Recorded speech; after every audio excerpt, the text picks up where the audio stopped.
The hospital wing smelled like sterile bleach and distant hope. In room 217, a woman had slept through time itself. Her name was Alina Hart, and the world once knew her as the youngest female tech billionaire before tragedy struck, a car crash. A night drenched in rain, a brain injury that no one thought she'd ever wake from. For 6 long years, she'd remained motionless, silent, somewhere between life and death, while the world forgot her. Except for one person, a young doctor named Daniel Ray.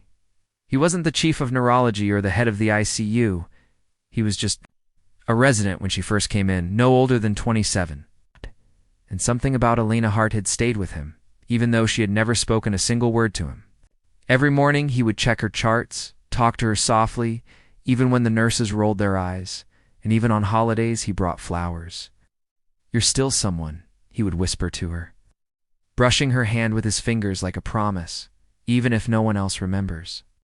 What Daniel never told anyone, not even his closest friend, was that Alina reminded him of his sister's soul taken too soon by the same kind of accident. She too had slipped into a coma. She never woke up. So when Alina came in, he couldn't walk away. It wasn't about fame or wealth or duty. It was personal. And in some twist of fate, he had become the only steady presence in her still hidden life. But something strange began to happen 6 years later on a quiet Thursday morning in October. Daniel had just returned from a week off, having lost his father. He walked into room 217, sleep-deprived and heart-heavy, his hand trembling as he took Alina's pulse. Her eyes fluttered. Not wide, not sure, but enough. He leaned closer. Alina, her eyelids twitched again. Then a breath, a real breath, and the monitors picked up a shift. For the first time in over 2,000 days. Alina Hart opened her eyes. There were no gasps, no crowds of press, just Daniel, and a quiet moment that split reality, like light breaking through storm clouds.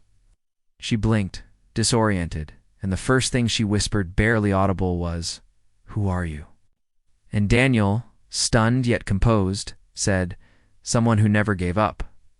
Recovery was slow, her muscles were atrophied, and her mind was a fog of missing years.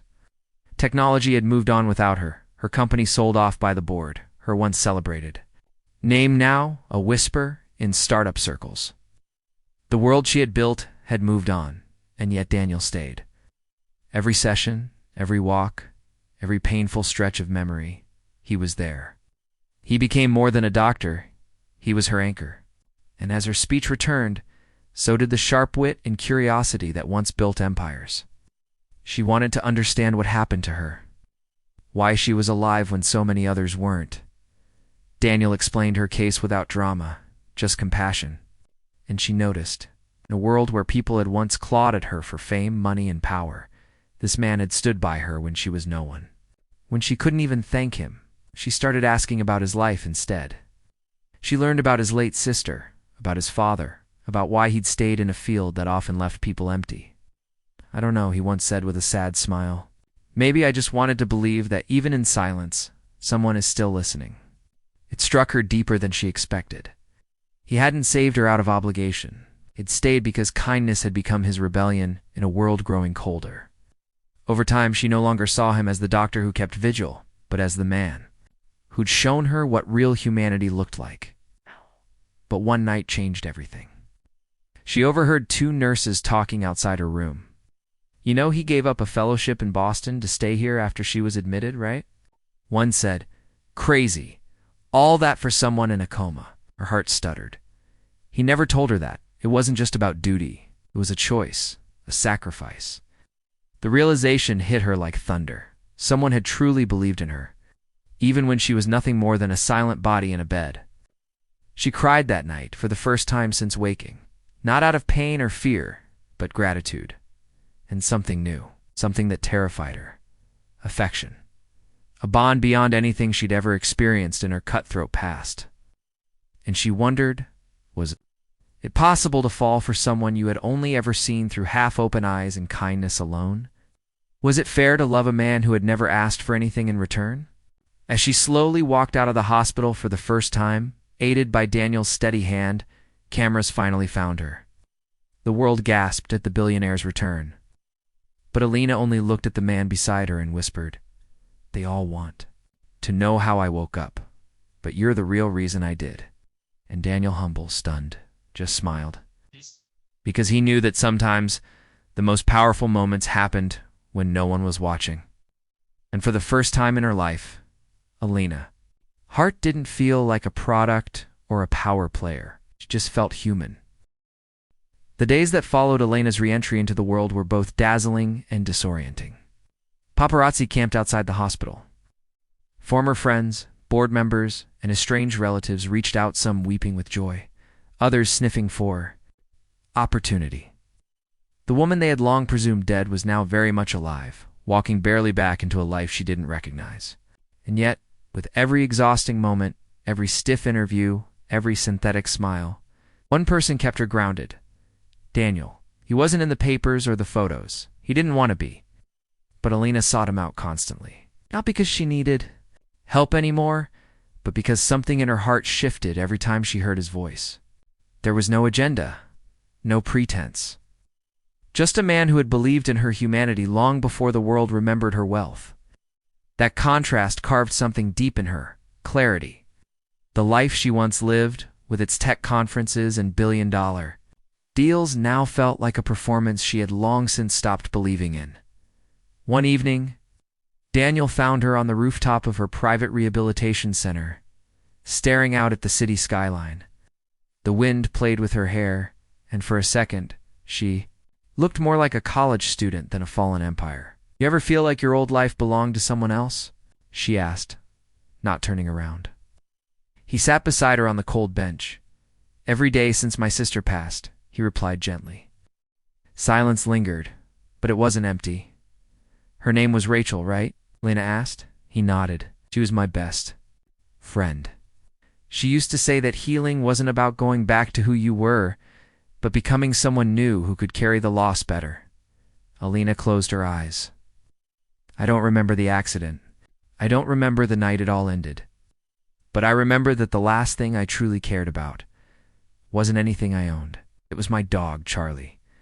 The driver said he didn't make it. It broke something in me." She paused, swallowing the weight in her throat. "And then I disappeared, and the world moved on without me." Daniel reached out, his hand warm against hers. "The world moves fast. That's not your fault. But you're here now, and that matters." She looked down, letting the moment settle, and asked the question that had haunted her for weeks. "Why did you stay?" Daniel inhaled slowly, "Because someone needed to." "But you could have had a prestigious fellowship. You could have worked with the best minds in the world, left you here alone, forgotten." He turned to face her. "You weren't just a patient to me. You reminded me that people are more than their conditions, their titles, their outcomes. And yes, part of me saw Rachel in you, but most of me just saw you, and that was enough." Something broke and healed inside her at the same time. Walls, those meticulously built layers of business. Armor cracked in the face of real connection. But the world wasn't done testing her. A week later, she attended a closed-door meeting with the board of her former company. Legally, she still held shares and a voice, but they treated her like a relic. A well-dressed ghost haunting a modern strategy session. "We're sorry, Ms. Hart," one executive said coolly, "but your incapacitation created a gap we had to fill. Your ideas, while visionary back then, don't align with today's market." Alina looked around the room. The company bore her name, her blood and brain in every line of code. But these men and women, polished and confident, had erased her from her own legacy. "Understood," she said quietly. She walked out of the building with her chin up, tears stinging the backs of her eyes. She didn't cry until she got to Daniel's apartment that night, collapsing into his arms without a word. "Let it out," he whispered. "I've got you." She did. Not just about the company, but the years lost, the people gone, the feeling of being irrelevant in a world that had worshipped her once. That night they didn't kiss. They didn't cross that line. But they held each other like two people. Who knew the value of just being seen? After that, something shifted. Alina stopped attending meetings and interviews. She started volunteering at the hospital's neurological unit, She listened to families of coma patients, spoke to young residents, and told them the truth, that the quietest moments often held the loudest impact. She started a nonprofit with Daniel's Silent Hearts to support families and caregivers of long-term coma patients. It wasn't glamorous, but it was real. For the first time in her adult life, she felt like she was doing something that mattered beyond metrics. But the moment that changed everything came 6 months later. She was hosting a benefit dinner for the nonprofit when she was asked to give a speech. She stood at the podium, looking elegant and calm, and then she began. Was gone for 6 years. During that time, I didn't know the world had changed. I didn't know I had lost everything I built. When I woke up, I found something more important than what I had before. I found kindness. I found compassion. I found someone who stayed. She turned, locking eyes with Daniel in the crowd. And I fell in love not because he saved me, but because he never needed me to be anything more than human. Gasps rippled. Cameras clicked. But Alina didn't care. She was done hiding behind silence. She walked down from the stage and toward Daniel, whose face was flushed with surprise. She stood before him, hands trembling. I don't care what. Anyone says, I love you. And if you feel the same, I'm not going to let this moment pass. Daniel looked at her, emotions warring across his face, and then he smiled, wide and real. You beat death, he said. This should be the easy part. And then, finally, they kissed. Not the kind of kiss born from fantasy or desperation, but from gratitude, from respect, from everything they had survived. The room erupted, but for them, it was just quiet and still, like those long nights in room 217, when hope had been the only thing they shared. Months passed. Alina never went back to the boardroom. She didn't need to. Her legacy was now in lives touched, not deals made.